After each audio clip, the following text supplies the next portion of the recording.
Well,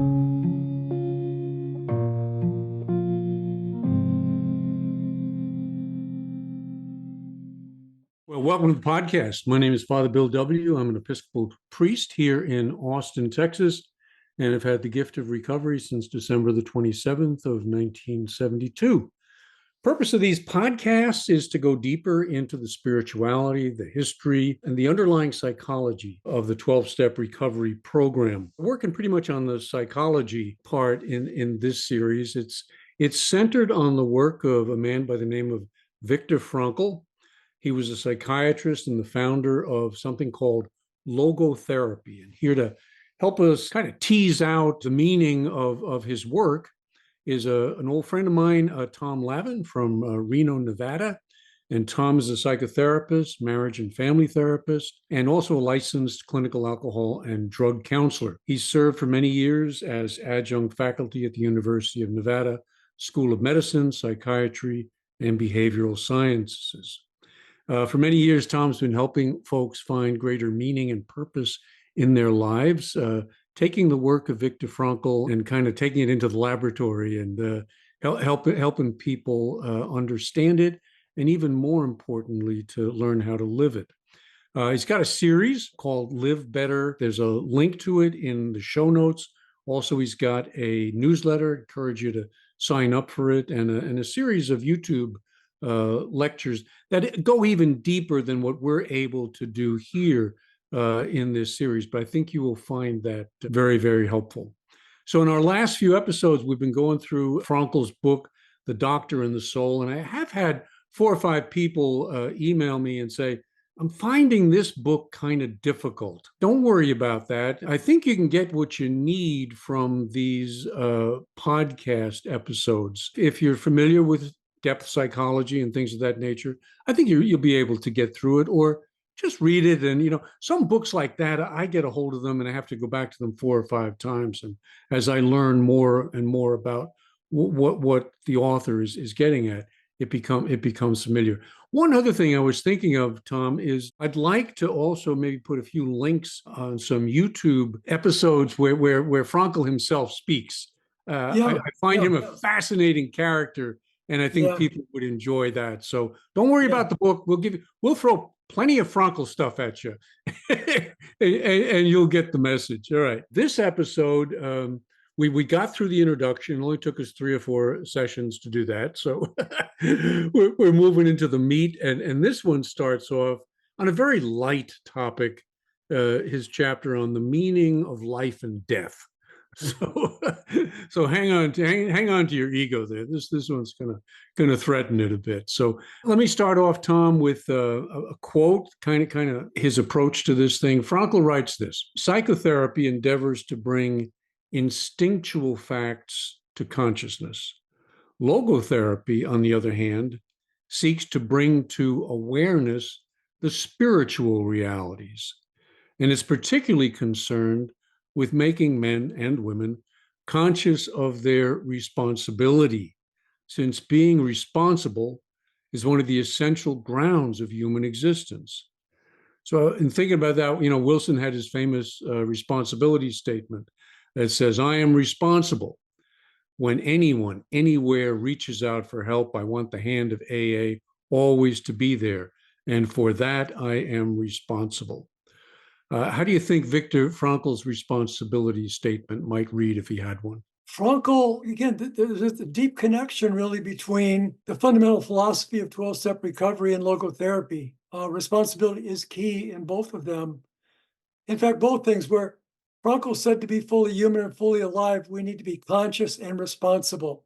Mm-hmm. That's very much, when we take a look at the steps, throughout the steps of AA, it's about being conscious and responsible in many ways. Frankl saw that as entering into the spiritual dimension, being conscious, which means to be awake, to be aware, to be connected. Because as we've talked about, Bill, meaning is very much about connection. Yeah. Spirituality is very much about connection. So being conscious, being awake, being aware, and then responsible is to be able to respond. It's being in touch with what is going on in the world outside of me, what's going on with other people, what's going on in my thoughts and my feelings and with my values and in my deepest self, and being able to respond to that in a way that's life-giving. That's the way Frankl would describe that. Again, that's very congruent with the 12-step philosophy. Step back for a minute and we take a look at the opposite. Like, what does it mean to be unconscious and Right. irresponsible? That might help us. So, if unconscious, I remember that one pretty well. so being unconscious is to be unaware, to not be able to understand or process information, to be ignorant, to be oblivious. The unexamined life is not worth living, like Socrates said. Right. So that would be unconscious living. Irresponsible living, what does that look like? Again, not being able to respond appropriately to what's going on inside of us or outside of us. Another aspect of being irresponsible is to not take responsibility for my behavior. Right. So we're victims or we blame other people, like the Flip Wilson defense, the devil made me do it, huh? So to be irresponsible is to not take responsibility for my life, but to blame other people, places, and things. Like sometimes when I'm talking with my patients who are early in recovery, maybe working on a first step, and taking a look at the evolution of their misuse and then eventually abuse and dependency on alcohol or drugs, we see that for many of us, there was excuse making. Like if you had the dad I had, you drink too, or if you didn't have a dad, you drink too. Right. If you didn't have a mom, you drink too. If you had the mom I had, you drink too. Implementing logotherapy with responsibility and 12 steps is very much about taking responsibility for what we've done, decisions that we've made. And we see this in the house cleaning steps, 4 through 9, leading up to 8 and 9, where we make a list of people we have harmed.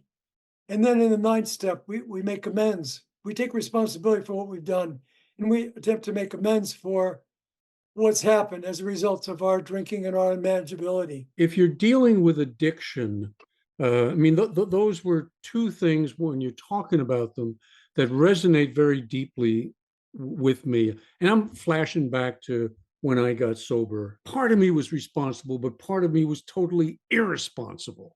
Yeah. And I wonder about if you started drinking in your adolescent years, what effect that might have had on the level of awareness and then the level of responsibility that folks have developed. Well, as we will frequently say, when someone is, let's say, several months or a year sober, so and they're feeling like, holy mackerel, I feel like I'm like a teenager. I don't know how to live really still. I'm Right. sober, but I'm repeating the same mistakes, or I feel like I don't know how to live, and we'll share with them kind of like the rule of thumb wisdom of recovery that the age at which you started drinking and using is when you stop growing. You think it's true, Yeah, huh? I don't want to overestimate this, but Right. really in over 43 years, the thousands of people I've worked with, yes, I would say that that's very much true. Hmm. So that we take a look at what in terms of developmental psychology, what would happen in between the ages of 14 and 25 if someone is not drinking their brains out or covering their thoughts and their feelings and their behaviors with alcohol and drugs. Hmm. Someone would learn to identify their emotions, deal with their emotions, communicate about their emotions, Yeah. be able to not get into fight or flight when difficult emotions come up. When difficult things come up, learn how to grow through them and deal with them rather than get into avoidance or control. Not be acting out with hiding under the covers or becoming aggressive. Um, Yeah. so these are healthy ways that someone would grow, being able to develop a connection with people in a more adult kind of way, to be able to love and to care, develop a character in terms of having courage Yeah. and humility and kindness. These qualities that we identify as growing and developing as into manhood or into womanhood. Right. And again, currently we're seeing that in terms of developmental psychology, it's around age 25 that the brain has developed where it can begin to make adult decisions. Mm. That's why, like, if any of us are old enough where we're working on a trust for our families, the attorney will frequently say, well, if you're going to leave something to your grandkids, don't let them have it till they're 25, because the attorneys know from developmental psychology, if you give a kid, a few $1,000s, they're not going to know how to deal with it until they're 25 years old. Now, again, if you pour alcohol and drugs on top of that, Right. from 15 to 25, we're going to have someone whose brain, whose emotions, whose relational capabilities are Hmm. really impaired. And so that's why in recovery, in the first several years, we're really radically getting a chance to grow up, to learn to deal with our feelings, process them, express our feelings in a healthy way, learn to make healthy connections with other people, learn how to love and care, learn how to deal with conflict. These things are so important in being an adult, fully adult human being, Bill. Absolutely. When you tick through the list, and I'm going with you as you do it. God, it's so much more than just not drinking. Yeah, yes. It's Well, huge. yeah. Well, and again, I like to quote Bill Wilson in the Big Book, where he says we had to get down to causes and conditions. So, Mhm. and Yeah. and being sober is the beginning of taking a look at the under part of the iceberg. The drinking and using or gambling or the sexual activity, the overeating is like the tip of the iceberg, and we want to take a look at what's in the under the water level. And there we see, trauma, anxiety, depression, and like you're referring to, Bill, stunted mental and emotional and relationship growth Right. that really exacerbates and leads to continuing frustration and using alcohol and drugs and other addictions to cope, because the older one gets, the more immature they are relative to their age group, their peer group, which is really demoralizing and Right. frustrating. And so, yeah, that's why we say it takes several years in recovery to start to be grounded in a new way of living and be able to navigate the world in a mature way. He starts off with a quote that I really like because it goes to the heart of what you're saying here, Tom. He stresses we need to be responsible for how we respond to all of the different things that life throws at us. But if Mhm. I'm reading him right, this is where he also says we need to look outside of ourselves or look to some much deeper part of ourselves Yeah. for the support we need. Here's the quote I liked. He says, when life throws all this stuff at you, logotherapy can help. Uh-huh. It can give a person that firm spiritual support, which the healthy, ordinary person does not so much need, but which a psychically insecure person urgently requires to bolster up his insecurity. Yeah. Yeah. Hey, Bill, it sounds very much like William James, doesn't it? Absolutely. Yeah. Yeah. William Absolutely. James said the same thing, and then so did Bill Wilson later. Right. And so, Uh, so did Carl Jung. yes. Yes. Same thing. And so what Frankel's referring to is, again, so many physicians or psychotherapists do not acknowledge that spiritual dimension of life. And if we're only going to address life problems from from a biopsychosocial way, Right. like biologically what's going on, socially what's going on, psychologically what's going on, those dimensions are important, but to be able to take a look at spiritually what's going on at a much deeper level. And Frankl, like the 12 steps, talks about two different dimensions that integrate spirituality. One is on an outer level, it reminds us of in recovery where we say, you alone can do it, but you don't have to do it alone. There is a fellowship there. There are sponsors, there are meetings, there's going to the restaurant afterwards and talking. There are conferences every spring or autumn or Right. winter. So they give people an outer support to grow and develop mentally, emotionally, spiritually, and socially. Then there's the internal part, which logotherapy asks us to take a look at. What are your true values? What gives your life meaning? What's getting in your way of living a valued life, a meaningful life, an ethical life? And AA asks those same kind of questions. And you can go deeper by working the steps and through prayer and meditation to get Right. to a deeper level inside of ourselves. And so both with logotherapy and 12 steps, both of them acknowledge the integration and the importance of the outside and the inside, Bill. Again, all of us, as we're wanting to grow and develop, we want to ask ourselves, what am I doing in terms of my external life to grow and develop and get that kind of support that I need?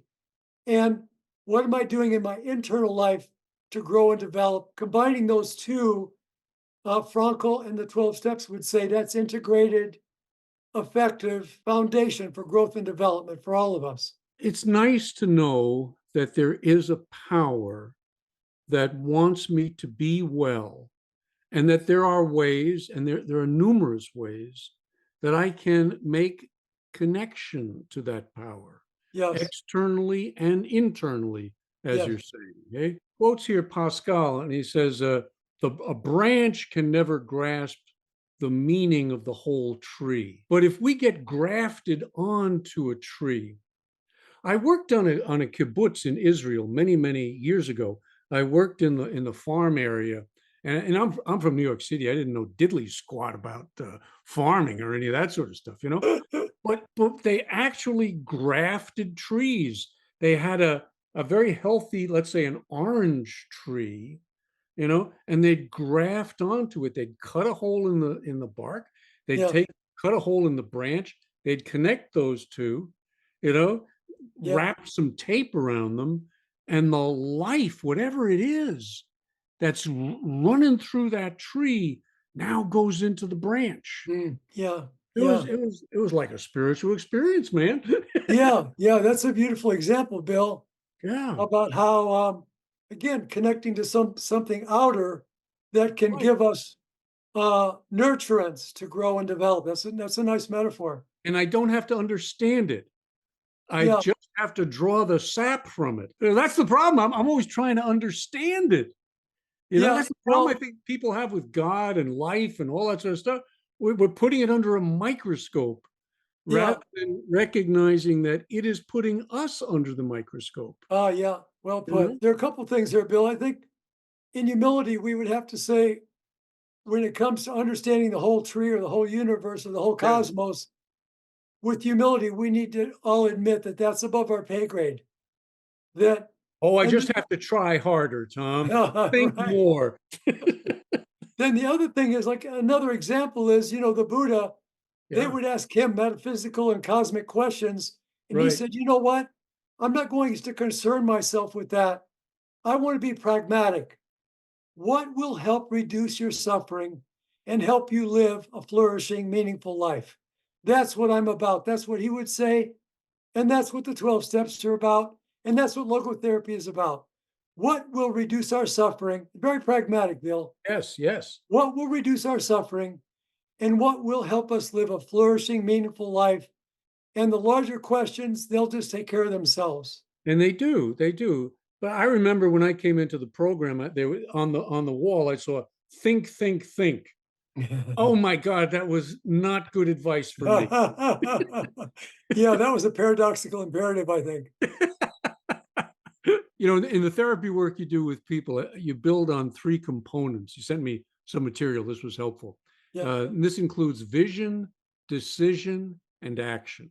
yeah, I wonder if you could elaborate on those and tell us, or kind of lead us through those and how they take us to a successful life. yeah. Again, I think, with logotherapy and 12 steps and other philosophies that have been helpful to people, whether it's Stephen Covey, The 7 Habits of Highly Effective People, Right. or William James, the idea of vision is so important. This is where I kind of integrated this into this paradigm of vision, decision, and action. So, vision, of course, is mentioned a couple times in 12 step literature. The idea of, in a healthy way, not living in the future, but envisioning it, like Bill talks about in the 11th step, the 12 and 12. What kind of person do I aspire to be? And what kind of life do I aspire to live? We can't just live a meaningful, flourishing life like falling off of a log. We need to be conscious and responsible. So, what is our vision for the kind of person we want to be? And what kind of life do we want to live? Like, an example of this that I love is that little saying, I want to become the person my dog thinks I am. Mm. Well, what kind of person is that, huh? What kind of qualities do I want to have now that I have this new life? I have a chance at a new life. I'm in recovery. Do I want to be kind and loving and courageous, etc.? What qualities are really important for me? And what do I need to do to grow into having the courage to become that person? The existential philosophers all say courage is the most important virtue because it takes courage to change, Yeah. to begin to one day at a time, Bill, integrate these values into our life. By the way, Bill, if you want, I can send you a list of 60 virtues. It names the virtue and explains it. And people that work with me, it helps them identify the values that they want to grow into at this time in their life. So I can email that to you, Yeah, Bill. do that, and we'll put it in the show notes, which would Yeah, be helpful. I've made this statement before. When I started studying the history, the four absolutes: honesty, purity, unselfishness, and yeah, love, yes, were extremely important. But I've yeah, made this statement: I don't care that much which four virtues somebody chooses. I think these are really good ones and they've got yeah, historical yeah, context, but yeah, for God's sakes, choose four yeah, and really go for them. yes. 60 might be too much, Oh, yeah, but yeah, take that's the why I list. have no, yeah, so they just choose like 1 or 2 or 3 out of a Yeah, 60, yeah, Bill. Yeah, yeah. and the other thing is true, Bill, we'll talk about this later when we talk about values, like creative values and transcendence.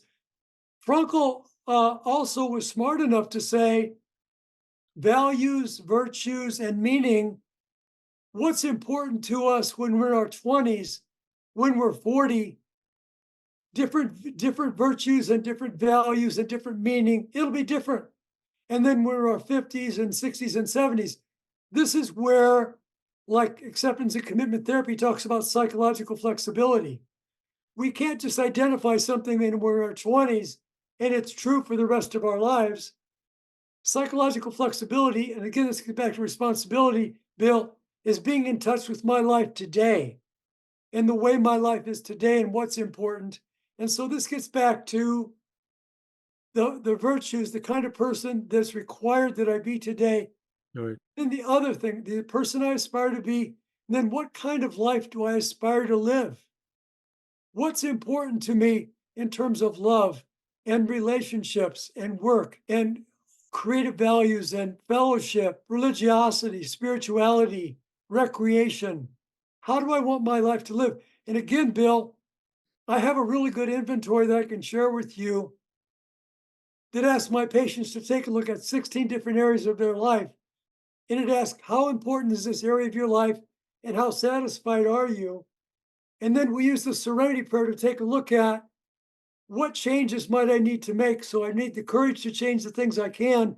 But if it's something I can't change, I need the serenity to accept the things I cannot change. And I'd be glad to email that to you, Bill. Okay. So your viewers can also have that inventory if they want to take a look at that in terms of what kind of life do I want to live. Sounds good to me. The Okay. decision, making a decision. Yeah. So once we've identified who we want to become, who we want to grow into be, and the life we want to live, decision comes from a Greek word that means to cut in half, which means there's no going back. So I have this vision and I decide this is who I want to be in the life I want to live. And decision cutting in half is like there's no going back. Like rarely have we seen a person fail who has thoroughly followed our path. Like go for it, 100%. Viktor Frankl said, in terms of these decisions, Bill, we're never really sure, but we want to be all in. We want to, like, again, maybe through prayer and meditation, talking with our therapist or our sponsor, discern where our higher power is guiding us, Right. where life is guiding us.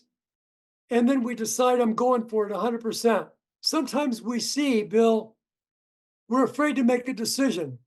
And so we want to ask our therapist, our sponsor, a parent, a friend, what should I do?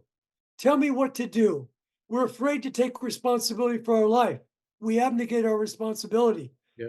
This is where, hopefully, as friends and spouses and therapists and pastors and sponsors, we'll say, I'm here to help you get in touch with where and how your higher power is guiding you and support you in taking the responsibility for making a decision for what you're going to do. Very important, Bill. And it Yeah. gets back to what you were just saying a minute ago, excuse me, No. where Frankl would say frequently, the decision we make is not what's important. What's important is I'm willing to take responsibility for my life and decide I'm going to do this or that. I try to work that, having studied the two-way prayer and the Yeah, history of early AA, it really fit in that, what's your guidance for the day? And they yeah, would just focus on the day. yeah, Whether I'm right or wrong, is this God? I don't know. Or, and in one sense, I don't care. I treat it as though it is. yeah, And then I go and do it because it's being asked of me yes. at some level of my unconscious mind. Yeah, well put, Bill. Having the courage to decide and the courage to carry it out, which takes us to the next part, which is action. What I ask people to do is once you've had a vision and you've decided, then you take action. So you take time, and Bill talks about this in the 11th step. And of course, Franco is very explicit about this. We develop and plan a strategy, and then we take the action to manifest this vision that we've been given. Otherwise, it just stays in your head. Yeah, and otherwise we're just spinning around. And again, we can be afraid to take the action. Again, this is where courage comes in. This is also where support comes in. You know, courage comes from the Latin and French word cor, which means have heart. Yeah. So courage is having the heart to go ahead and decide to live this life. Encouragement is what we might get where people encourage us to go ahead, you can do it. I've got your back. I'll be here to support you. So, encouragement, this gets back to the social dynamic we talked about earlier, Bill. This is where having a strong vision is important too. The word emotion and motivation have the same root word. Hmm. So I ask people when we're developing the vision, Bill, to have a real strong emotional connection to I want to do my best to have this outcome occur. I'm not lukewarm. I'm not milk toast about this. I have a really strong emotional connection. Again, going back to meaning, right? A strong emotional connection to living this way. So that strong emotional connection, when we get to action, that can help us with our motivation. Again, emotion, motivation, that emotion carries us through when we're afraid or when we're hesitant, Right. or for those of us that have problems with anxiety, depression, and it's getting ready to hold us back. That strong emotional connection, Bill, can carry us forward. And this is where the spiritual is so important. And Yes. if you don't believe in it, you're losing access to a source of strength. Yeah, the second part of the 11th step, the power to carry it out, huh? Right. Yeah, Right. exactly, Bill. What about self-transcendence? The three Hmm. primary ways of experiencing meaning in our life. The self transcendence piece, Bill, is very similar to the creative values part. How am I using my talents and my gifts to make my life and other people's lives better? Which means we get involved in some altruistic activity where we forget about ourselves and we're really concerned about the health and well-being of other people. Yeah. So if we take a look at the opposite of self-transcendence, what is that? The opposite of that is self-centeredness. Right. And so, like in the third step, please relieve me the bondage of self. In the seventh step, please help me get over this stuff so I can be helpful to other people. So self-centeredness, like a great example that I love this little cartoon with Garfield, where he's sitting there with Pookie, and he says, "Well, Pookie, in 1981, then he says, Pookie, I'm tired of talking about me. You talk about me." So that's a great example of self-centeredness, huh? Uh-huh. So Yeah. self-transcendence is where we have a willingness and the experience of my life is not my own. I was placed on this earth to be of service, to make the world a better place for myself and for other people. And am I doing that? Goes back to conscious and responsible. And conscious, being conscious, also gets back to having a Yeah. conscience. Am I behaving in ways that are ethical and moral and making the world a better place for other people? It gets back to values of love and kindness and productivity and creativity. So self-transcendence means I don't just live for myself. As Frankl said, the question is not what can I expect from life, but what does life expect from me? As we talked a couple times ago, Bill, I love this little saying. I'm going to repeat it, okay? The two most important things in life, moments in life, the first moment is when we're born, and the second moment is when we find out why. Mm, Why am I born? What's my purpose? What am I here to do on this earth?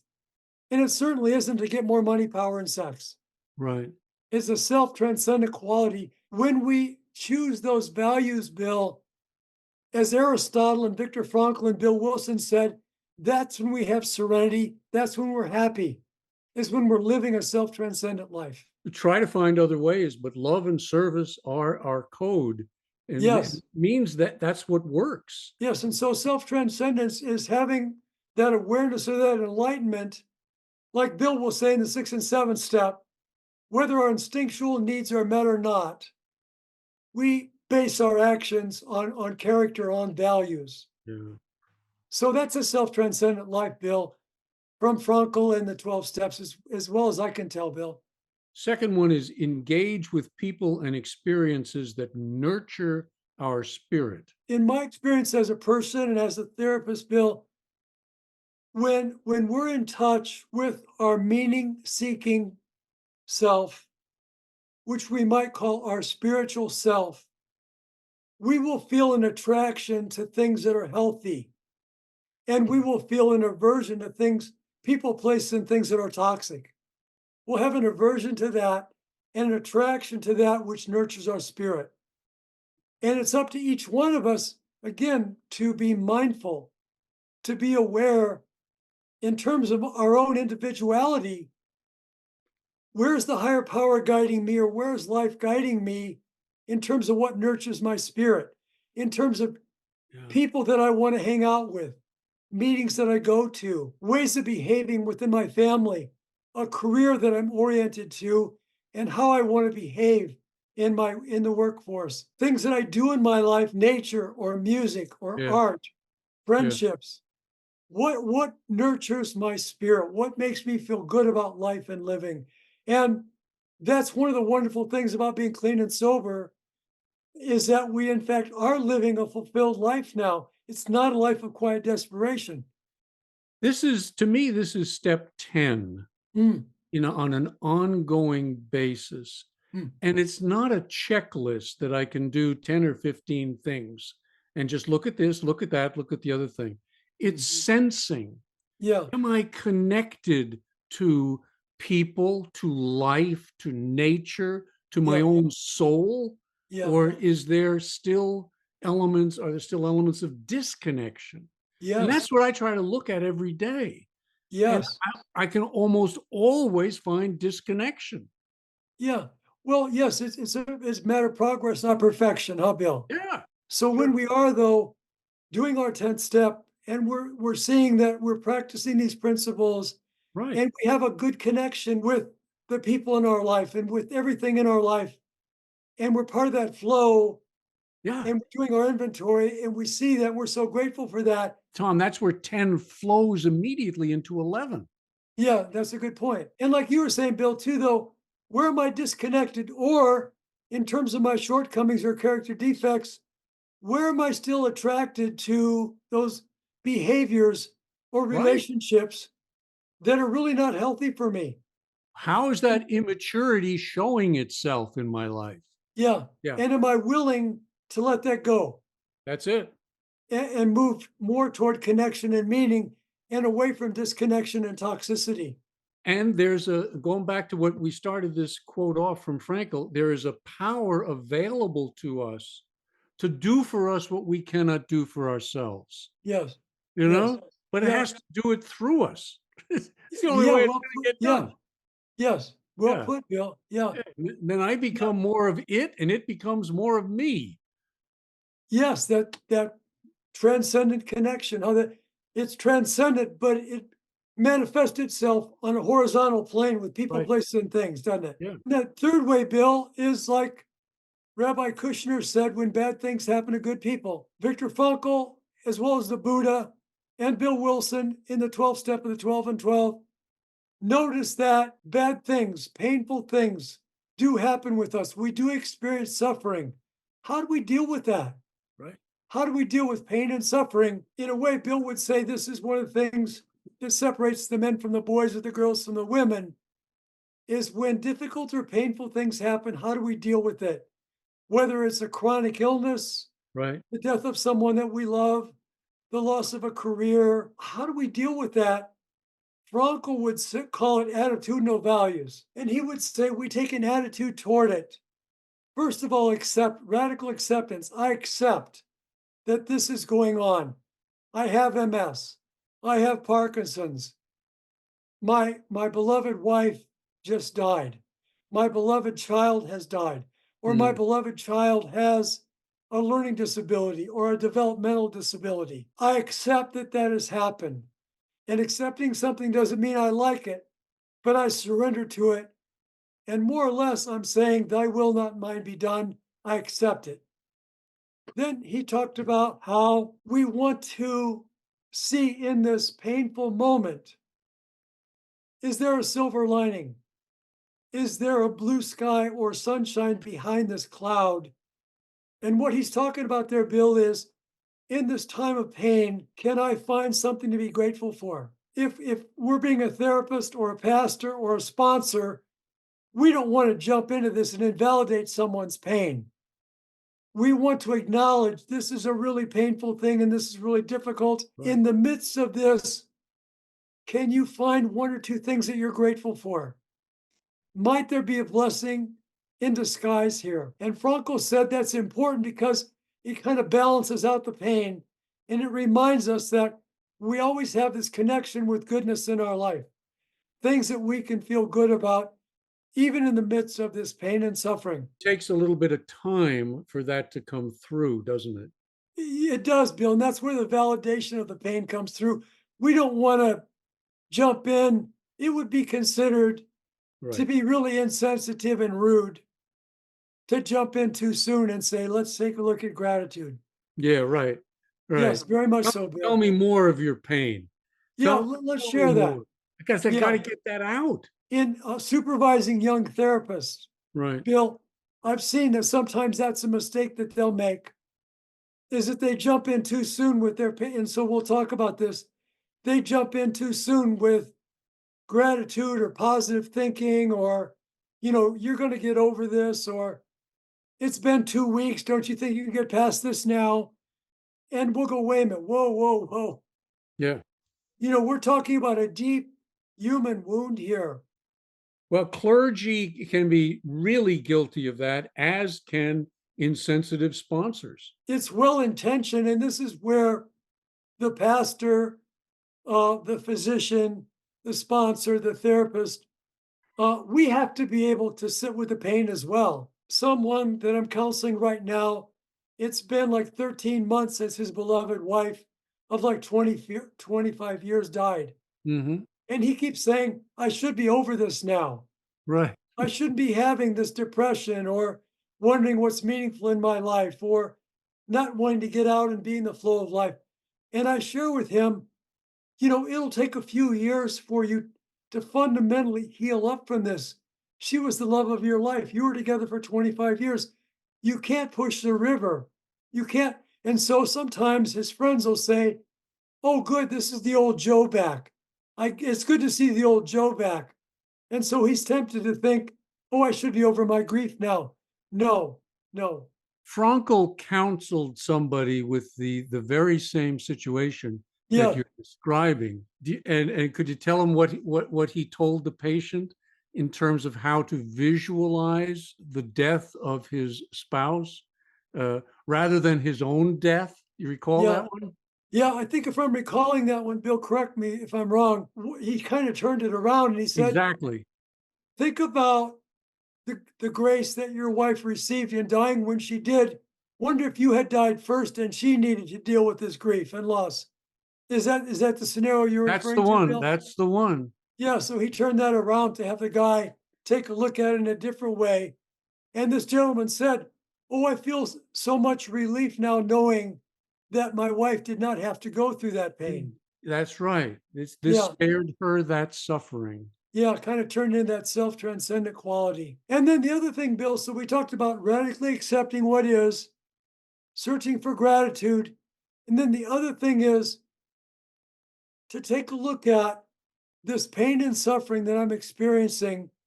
What am I learning about life and living? And can I share that in the future with others to help them deal with their pain and suffering? In other words, my pain and suffering can help me grow if I'm willing to have it do that, Bill. It can help us grow in wisdom and compassion so that when we are there to support someone in their suffering, we can bring this pain and this wisdom and compassion to help them deal with their pain and suffering. So those are three things Frankl said will bring meaning to this pain and suffering. It's not nihilistic. It can be a meaningful experience. Right. He has an interesting little section in this chapter where he says each of us should see life as an assignment. And he says some people look to the taskmaster, the one who assigns us our tasks. He calls this the religious man. You might Yeah. call it the spiritual man. Yeah. He writes this: he is a man who interprets his existence not only in terms of being responsible for fulfilling his life tasks, but also being responsible to the taskmaster. Yeah. How do you see that playing out in the lives of some of your clients? Yeah. And you know, Bill, I think really wonderful aspects of 12-step groups is to really encourage and support everyone in understanding the higher power in their life. Like there's no prescribed way you have to be this or think this or feel like who's the higher power to you in your life and how are you called to manifest that in your life? That's Right. one thing I want to say. And Frankl would agree with that. Mhm. And what Frankl would refer to when he says the religious man, now, of course, he was part of a strong Judeo tradition coming out of the Viennese Jewish tradition, Right. where they had a strong conception of Yahweh Mhm. and what Yahweh expected of them in terms of the Ten Commandments and other ways that they would live their life. And so Frankl was very comfortable, Bill, in looking at God or Yahweh the way you just described it. The Jewish person had an obligation to Yahweh to live up to what was prescribed as a religious and spiritual life. Now, of course, people who have a strong Christian faith and have an idea of God as they understand them as the Christian God who is there in their daily life, and again, through the Old and New Testament, has prescribed certain ways of living. Frankl would say, from that religious paradigm, there is a taskmaster who has But said through the Old and New Testament, these are the ways to live a holy, spiritual, and meaningful life. And so there is the idea of a taskmaster. Now, for those people that might have a more agnostic or humanistic understanding of a higher power, I think, Bill, it might be interpreted more as an ethical imperative or a humanistic way. They may not conceptualize a higher power like as a taskmaster, but as they practice their 11th step, it might come out more as an ethical imperative, like to be the person that I'm called to be. And having been blessed with one day at a time in gratitude, being relieved of this addiction, that I have an obligation then to live a life of values and character, and also to live a life of service and pay it forward to those that are still searching for recovery or other human beings looking for a healthier way to life. Now, Bill, I was real when I saw that question might come up, I thought about how I could best answer that. And I'm really interested, Bill, in what you make of that. What do you think? you've known me for many, many years, and I had Yeah. to go through a very long and difficult struggle in terms of conceptualizing a higher power. Yeah. Much of that I did within the recovery program, Yeah. and it has evolved. Yeah. It has changed over the years. I was raised in a very strong religious Roman Catholic background, and then that didn't work for me for a long, long while. Okay. And I kind of morphed into the AA spirituality, which was safe and broad and universal, and that kind of fit until it didn't anymore. And Uh-huh. then I needed to go through a phase of personalizing that Uh-huh. again. And that's where, for me, the historical study of the Oxford group and going back to first century Christianity was Uh-huh. hugely important for me. The Uh-huh. fact that the Oxford group's original name was a first century Christian fellowship. Uh-huh. Well, Yeah. I started reading as much as I could from first century Christian scholars, and their conception of Jesus and the higher power was really different from what I was trying to, acknowledge and couldn't believe. Yeah. Yeah. And so that just opened me up to Yeah. very different things. And then I added Jung, Uh-huh. you Uh-huh. know, so that Uh-huh. there's this little self, and within me, there is a greater self Yeah. with Yeah. a capital S. Yeah. And that's even closer, and that's my image of God Yeah. that Yeah. wants to take root in me and help me to become as fully myself Yeah. as I can possibly be. Yeah. And that's divine, Yeah. Yeah. you know, Yeah. without getting inflated. And that's the trick, Yeah. Yeah. Yeah. Yeah. Yeah. How do you go that route and Yeah. and stay humble in Yeah. that process? But Yeah. it's that balance between those two.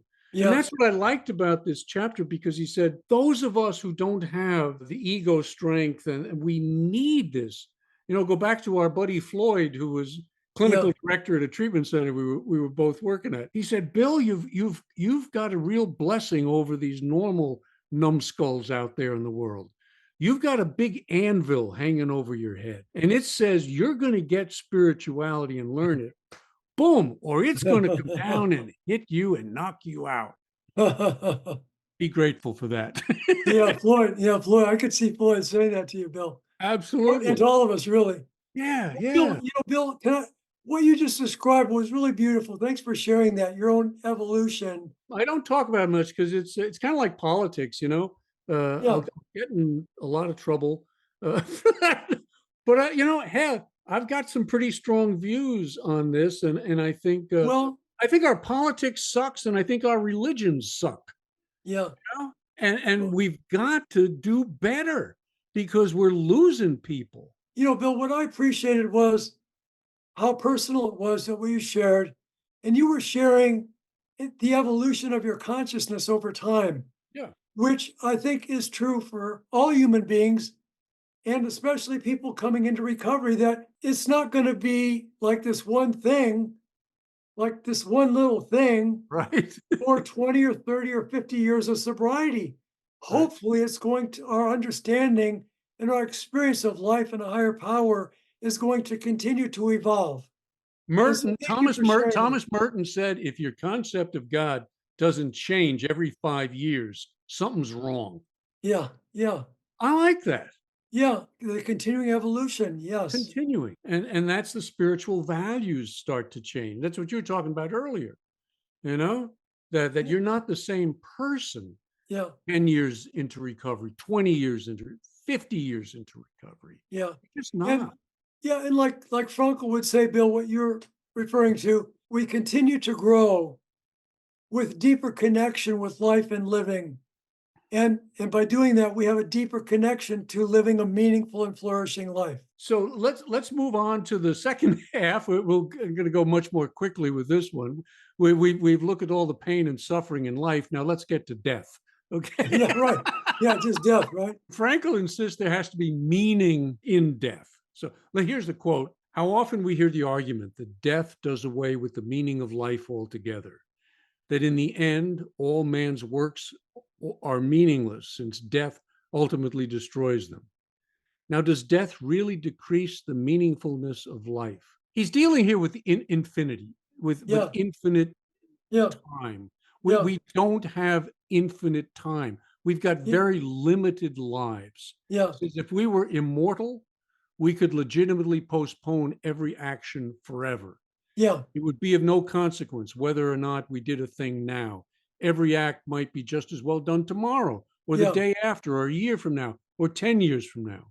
But in the face of death, we are under the imperative of utilizing our lifetimes to the utmost, not letting the singular opportunities whose finite sum constitutes the whole of life pass by unused. I think that was really wise on Frankel's part.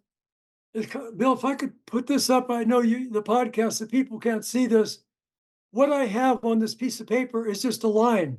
This line, Bill, we're going to say this line is the dash that comes with Joe was born in 1950 and Joe died in 2050. The dash is your life That's like on your gravestone. on your tombstone. Yeah, yeah, yeah.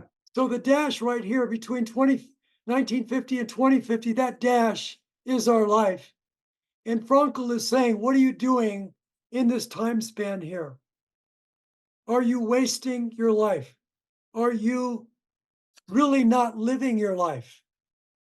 Are you not having the courage to make the decisions you need to make to live a truly meaningful life? So, what are you filling that dash with, that time frame? So, Frankl talked about when we realize our own mortality. And Bill, you know this from your studies, and I'm sure many of your listeners know too. Many religious and philosophical traditions advocate thinking about death. So you can see like the monks from the Middle Ages holding a skull in their hand, and that is a meditation on death. Can I do two quick stories? I'm sorry. Yeah. One was my aunt was a nun in a French religious order, Uh-huh. and in the old days they used to sleep in their coffins. Wow. Wow. Well, that'll get your attention. Nighty night. Yeah, right. Now the Wow, second the person wakes up the next day and says, "Wow, no toe tag." the second one is some years back. I'm doing my prayer and meditation in the morning, and I'm doing my two-way prayer. And my guidance, Tom, was go and meditate in a cemetery 3 times. Wow. That was the guidance. Yeah. Yeah. I wrote it down and I obeyed. All Uh-huh. right. Uh-huh. And the first time I went to the cemetery, and that it took me a while to understand why I had to go 3 times. First time, so I'm dead, imagining myself dead, and I'm looking to be buried in some shade. I thought that was very. I want a shady spot Yeah, over there here. you go. Then I kind of realized, well, shade isn't going to help a hell of a lot. So the second time I went back, I was a little more realistic. Well, how about a bench, where somebody could sit, not too far. Yeah. And then the third, it was more, okay, I get it. You know, Yeah. Yeah. it's in the dash. It's not It's in the it's, dash. Yeah.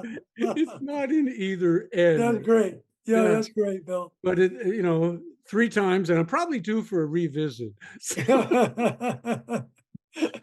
So yeah, so what Frankl was capturing was this strong, centuries long, going back thousands of years, really, where philosophers and theologians of different traditions have said, think about the shortness of your life and you're going to die. And the reason they suggested that is that presents us with a sense of urgency. Yeah. Well, I better get on with my life. I better get on with living. Like we often hear at meetings, this is not a dress rehearsal. Go ahead and pursue what's important to you. Don't sweat the small stuff. Get in touch with your vision, your decision, and take action and create the life your higher power wants you to live. That's what Frankl was recommending there, Bill. And he did it.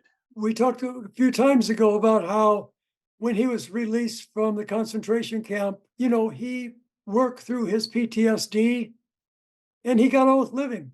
Yeah. He met a nurse, fell in love, got married, had children, had grandchildren, Mm-hmm. wrote more books, made all kinds of friends, traveled around the world. he did not hide under the covers as a victim of circumstances for 50 years. He was out there, as he would say, Bill, and this goes back to attitudinal values.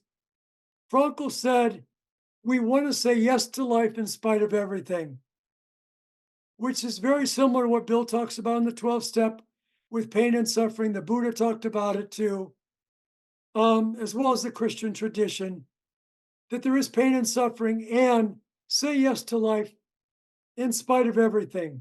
Get on with your life. Now, Frankl also called this de-reflection, where he said, sometimes when we're having depression or anxiety or some of the after effects of trauma, we can make the mistake of focusing on our symptoms, and we keep focusing on our symptoms. We want them to go away, go away, go away. What can I do to make these go away? Frankl said that only makes it worse. Right.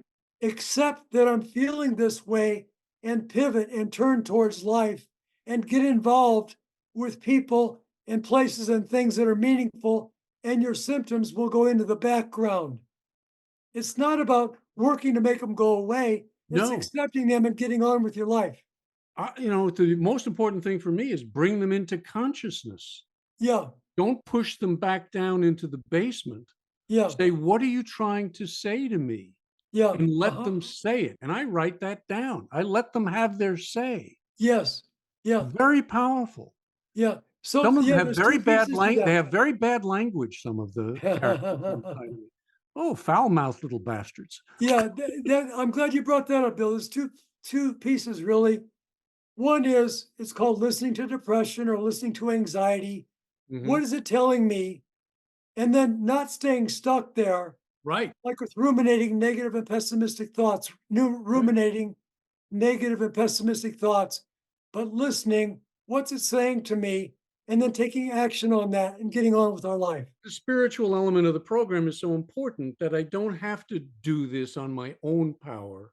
Yeah. There is power available to this little frightened, tiny, well, neurotic, let's say, self, that can flow through it. And I had to make a decision, Tom, many years ago, is this my path?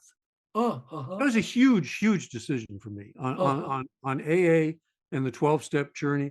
Is this my life's path? And I came to a point where I said, this is it. Yes.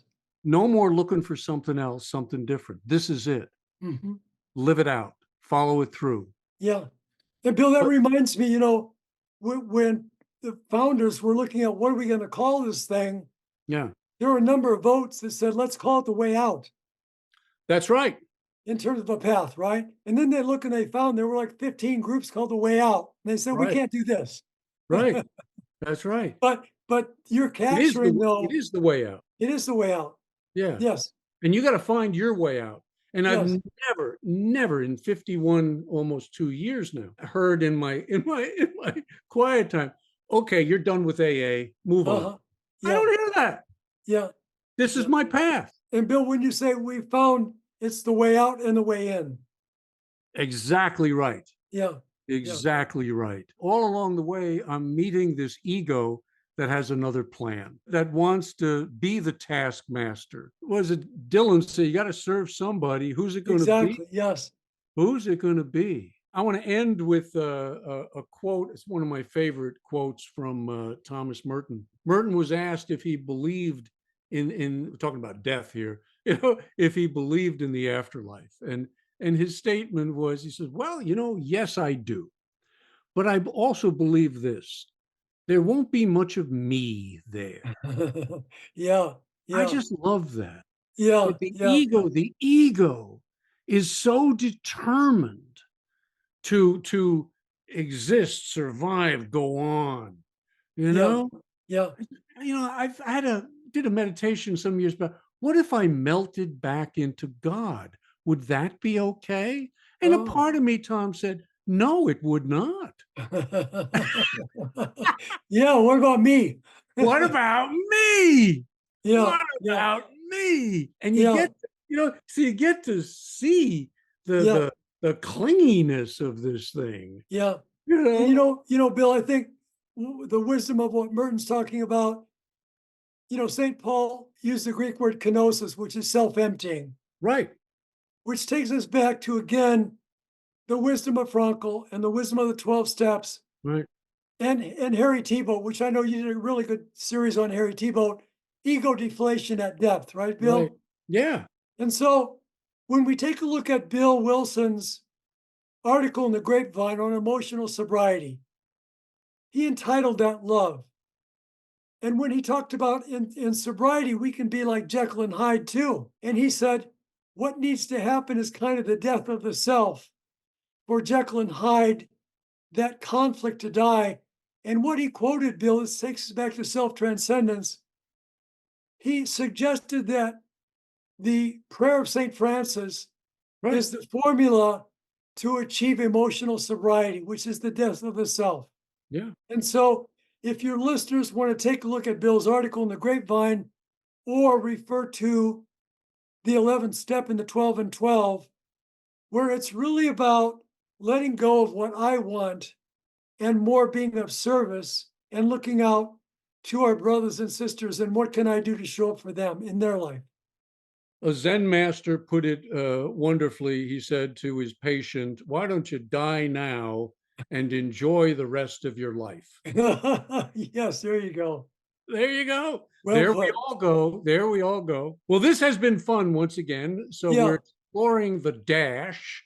We're all little dashes, Yeah. and we have an opportunity to make that a meaningful dash or a meaningless dash. Yeah. And that is up to us. That's the freedom that we are given. And, Yes. and the beautiful thing is it can start any day.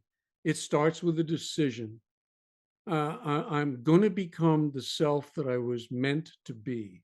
Yeah. Help me become that. And that's real recovery. I like that, Bill. That's Thank real you. recovery. Yeah.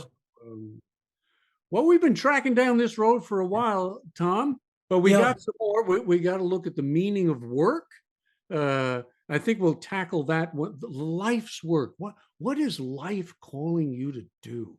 Yeah. And Uh-huh. how do you do it? So I Yeah. think that Frankl had some good stuff to say, and hopefully we'll pass that on next time, huh, Bill? give it a hell of a shot, if nothing else. Eh? All right, good, Bill. Sounds good. Okay. Thank you, Tom. Thank Yeah, you Bill. guys for listening. Hope you're able to get some gems out of this. If not, we had fun, and that's the important stuff. So there you go. All right. Come on back next time. Keep coming back. God bless.